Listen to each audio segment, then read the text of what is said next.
Mwingineko aliyekuwa msajili wa mahakama Ann Amadi na aliyekuwa mwenyekiti wa tume ya utekelezaji wa katiba CIC Charles Nyachae na aliyekuwa afisa mkuu wa tume ya IEBC James Oswago ni miongoni mwa watu 37 wanaotafuta wadhifa wa mwenyekiti wa IEBC kulingana na orodha iliyotolewa na kamati ya uteuzi wa makamishna.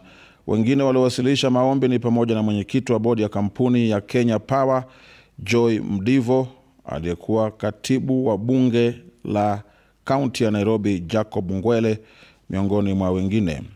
Wengi wanaotafuta kwa mwenyekiti wanatoka kaunti ya Homa Bay ambapo watu 5 walituma maombi, kisha kaunti za Kisii, Bungoma na Trans Nzoia ambapo watu 3 walituma maombi kila moja ya kaunti hiyo. Kaunti za Siaya, Nyeri na Baringo zilikuwa na maombi 2 ya kazi kila moja. Kamati hiyo inapania kuwahoji walioorodheshwa tarehe 25 mwezi ujao. Jumla ya watu 1319 wameorodheshwa miongoni mwa wanaotafuta kuwa makamishna wa IEBC.